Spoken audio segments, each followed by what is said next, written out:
if we could have the Consumer Choice Center join us here at the front. Welcome. And you have 10 minutes to present, followed by 5 minutes each from each of the parties. And if you could please introduce yourself for the record. My name is David Clement. I am the North American Affairs Manager for the Consumer Choice Center. So thank you for letting me present in front of committee today. As I said, I am with the Consumer Choice Center, which is a global consumer advocacy group focusing on consumer choice and market access. I myself am an Ontario native living in the GTA. So I'm here today to talk about a few aspects of Bill 36. And specifically, my goal here is to address 4 points. The first is the repealing of Section 11, allowing for limited forms of cannabis consumption. The second is the creation of authorized cannabis retail outlets. The third is the community opt-out provision. And the fourth is the provisions for in-store marketing for vapor products, which is obviously different than cannabis, but included in this bill.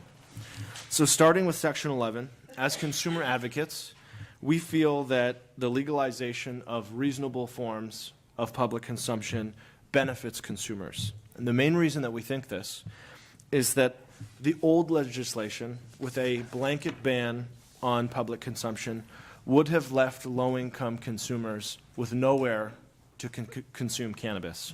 So more specifically for those low-income consumers, if you rent your home, more often than not, consuming in your own home is prohibited. If we were to have a blanket ban on all forms of public consumption, consuming outdoors would be prohibited, all while consuming indoors in a commercial setting is prohibited. And so what we would have done is created a system that has a very uncomfortable disparity, mostly based on income. And so from our perspective, the repeal of Section 11 and aligning cannabis consumption with the aspects of the Smoke-Free Ontario Act ensures that legalization is applicable for all Ontarians in a way that addresses risk and exposure for children and in many senses adults. Our second significant point here is in regards to private cannabis retail sale administered by the ACGO. From a consumer's point of view, the adoption of a private retail model is a significant win for consumer choice and, more importantly, consumer access. And the reason why consumer access matters, especially in the case of cannabis, is that we're trying to encourage consumers to make the transition from how they currently buy cannabis today, which is illegally, to purchasing it in the legal market. And so by allowing for private retail sale, and specifically uncapped retail sale, this means that the market for cannabis can more accurately respond to consumer demand, which will help consumers make that switch from the black market to the legal market. Now, critics of private retail sale often assume that government sale is safer, mostly in terms of IDing people who are purchasing cannabis. And although we hear that argument quite often, when we evaluate the evidence, there isn't much evidence to support it. And the reason for that is the incentive structures we create for private retailers. For example, if a private retailer is selling an age-prohibited good and they fail to ID and are caught, they often lose their license to sell that product completely. When a government-run store fails to ID a minor purchasing an age-prohibited product, that store still remains open, and the individual in question may or may not lose their job. And so as we can see, based on that incentive structure, the incentives in a private retail model where you have those penalties ensures best practices. And we see this in the most recent data we have on private retailers. And so when we look at the ID rate for Ontario convenience stores, it's approximately 95%, while the ID rate at government-run stores selling other age-prohibited products is significantly less. And so given this, we feel that the Act creates, given this and the fact that the Act also creates a secret shopper program or a program that enforces these these aspects, we feel that we're confident that the private retail outlets will ensure access without compromising sale to minors. The only change that we would encourage in the private retail framework as it's currently described is to fast-track the license approval process so that storefronts can be created as soon as possible. Because as soon as storefronts are created, that is when we will truly see the impact in terms of combating the black market and having consumers make that shift. My third point is in regards to the opt-out provision for communities. So first off, I totally understand the desire to decentralize decision-making.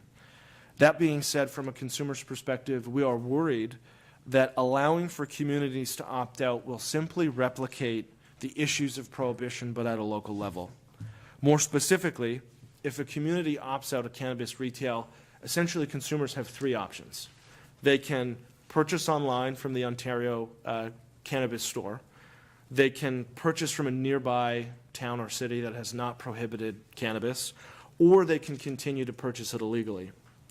In regards to the OCS store, the online option, the existence of an online option is a win for consumers and a win for consumer choice. However, if consumers are only given the option of purchasing online, we worry that they'll continue to purchase in the black market. We feel this way because that's how consumers currently buy it. Waiting up to 3 business days for a package to arrive in the mail that you have to be physically present for to receive is not accessible enough to compete with how consumers are currently buying the product. In fact, having communities opt out may be actually counterproductive because it sends a clear signal to criminal actors that communities that have opted out are prime space for them to operate in. It's also important to note here that we've seen this problem in jurisdictions in more mature cannabis markets like California. California had a local control aspect in their legalization bill, which unfortunately created pockets of prohibition across the state.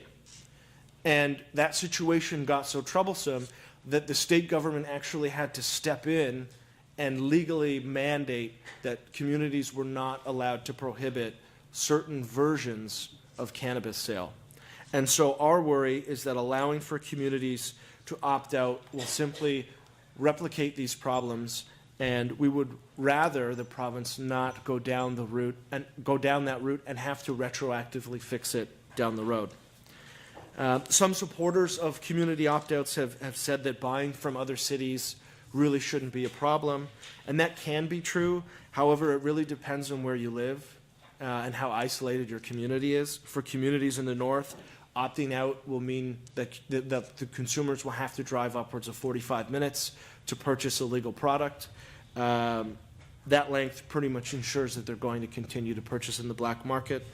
It also depends on where you live in more dense urban areas. If you have communities next to each other who both opt out of cannabis retail, so an example would be Markham and Richmond Hill, who have both expressed their concerns and their intent to opt out. And so if they were to do that, you could create blocks of geographic areas in Ontario where consumers are kind of continually pushed to the margins. My last comment is in relation to the vapor product provisions for consumers. So we feel that allowing for in-store promotion for vapor products is a smart policy when done reasonably for the purposes of harm reduction. It's smart policy in terms of harm reduction because we all want smokers to move away from smoking. And as written, the bill ensures that adult smokers can have access to harm reduction products at the point of sale where they usually purchase cigarettes. We feel that allowing consumers to be educated about the availability of these harm reduction tools at the point of sale could go a long way in terms of reducing Ontario's smoking rate and all of the very ugly illnesses that are associated with that. Critics of vaping will often advocate that it should be treated as a tobacco product. We feel that it shouldn't be treated as a tobacco product. And we feel that a distinction between the two establishes a clear and scientifically backed line between the two products and the risk that consumers assume by using these products. Our worry is that if critics of vaping are conceded to, and vaping is in fact treated like tobacco, then we could simply lose the upper hand in our fight against cigarette use. I'm going to have to stop you there. You've passed your 10 minutes, so Yep. I'll begin with the government side, and who would like to begin? Ms. Park? Thank you for your presentation today, and I think you've made a great presentation highlighting some of the tools in our legislation and some ideas for undermining the black market, which is one of our primary objectives. Can you tell me a little bit about, there's obviously, we're balancing consumer choice with the primary objective of public safety and Sure. safety of our children. Of course. So can you maybe tell me how you, I'm sure that's a concern for you as well, even though it hasn't come up yet. Absolutely. So can you just tell me some recommendations you might have on how we can ensure public safety, or if you think we've already struck the right balance? So I think for the most part, the balance has been struck. I think you've established a focus on the requirement to ID, on what the consequences are if you don't. I think what will mostly come from this is how that is applied. And so long as it's applied as written, I do feel that it does balance consumer choice in terms of having uncapped private retail, while knowing that we will discourage and disincentivize retailers from selling to minors. And I fall back to the recent data coming from Ontario convenience stores at something like 95%, which is truly commendable. And as my interpretation, based on how the Act is written, the provisions are somewhat similar to those penalties and those restrictions. And I think based on that assumption, if we are to create a legal framework where we have 95% compliance on cannabis retail, that is extremely high. And my hope is that as it's written, we can get to that point. Mr. Babikian?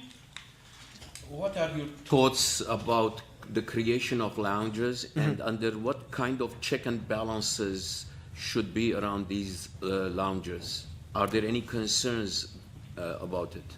So generally speaking, we are in favor of lounges. The main reason that we're in favor of lounges is that being able to consume cannabis in a commercial indoor setting discourages people from consuming it in an outdoor setting where they might be bothering other people.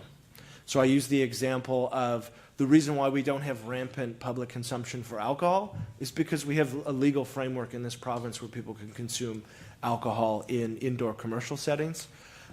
In terms of what these lounges could look like and the regulations surrounding them, obviously they would have to be strictly age prohibited in terms of being the age of being over the age of 19 to enter any of the establishments.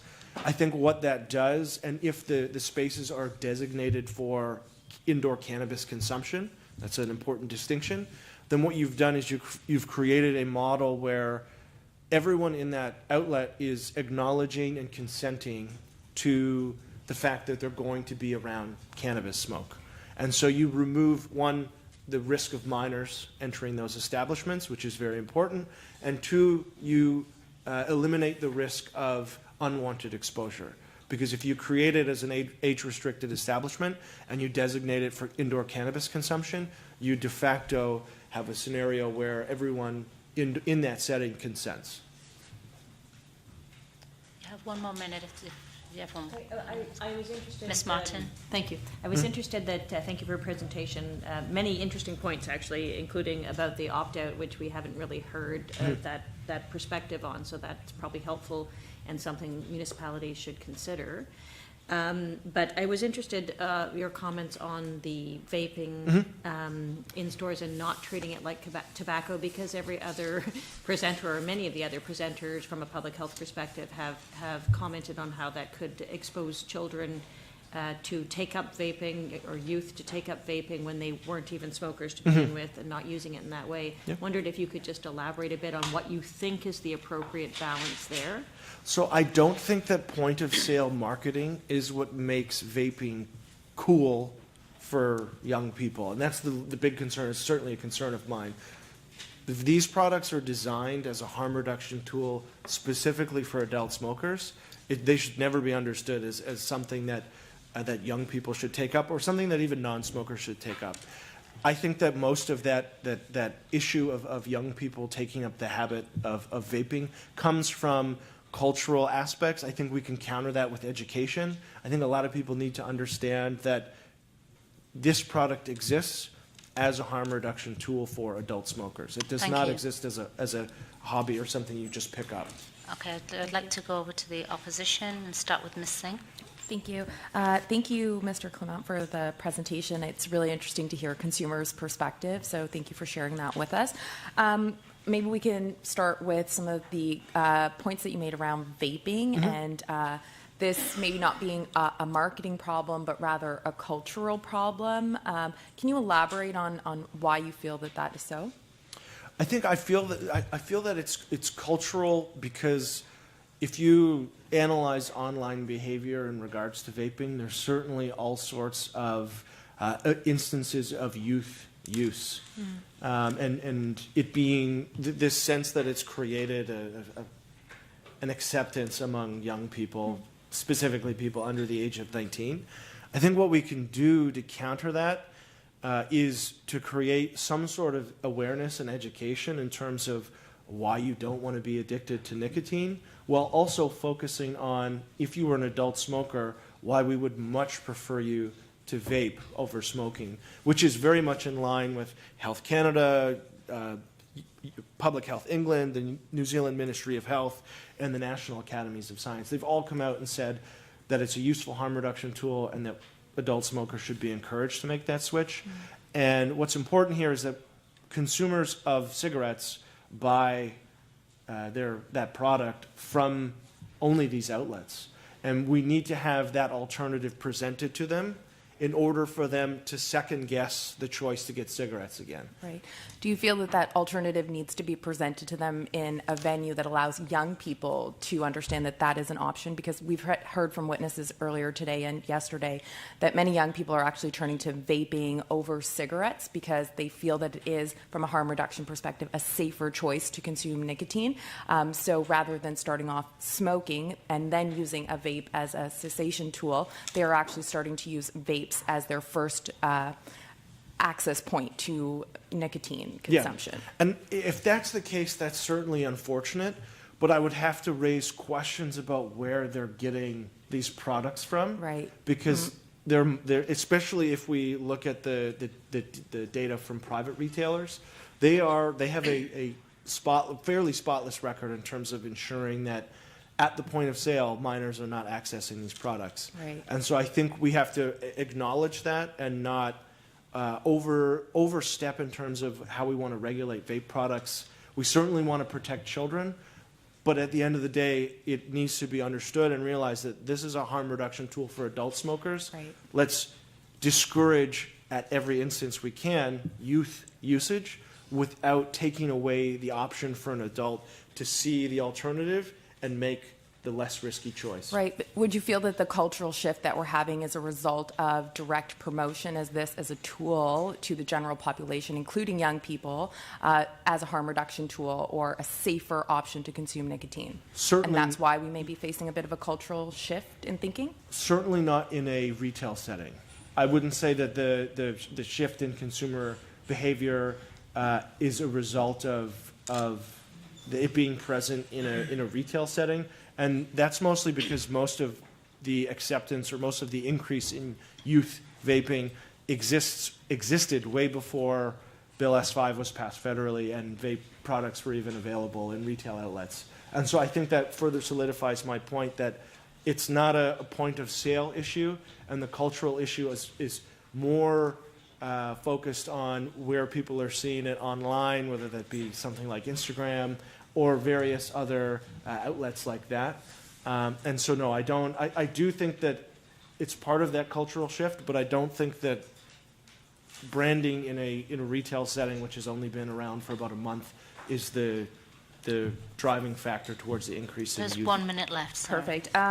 Maybe we can just chat a little bit about the buying habits of a consumer who will access recreational cannabis. You did discuss very briefly, and this is an ongoing concern we have around timeframes for the October 17th deadline to April 1st until a brick and mortar store is established. Folks will be accessing their recreational cannabis through the Ontario Cannabis Store. Do you feel that there will be certain buying and purchasing patterns that will be established by consumers in that 6-month window that would then limit them after a store, retail front store is set up to access that? If you've already purchased online, you find that it is convenient. You've done that a few times already. Would you feel that a consumer would then be likely to still go to a retail store and purchase that cannabis? If you could please answer within 30 seconds. Yes, I do think that they will still go to a storefront for the same reason why we still go to storefronts for alcohol in this province, despite the fact that there are delivery options, both private and run through the entities that distribute alcohol. So my perspective on consumer behavior here is that they will still go to storefronts. That's more accessible. My worry is that when presented with the option of online versus the black market, they'll choose the black market because it's more accessible. Right. Do you think that this... I will have to wrap up there. Sorry. We're Okay, past that's our time, but I'd like to thank you for out and presenting to us. And if you could please give us your written submission before noon.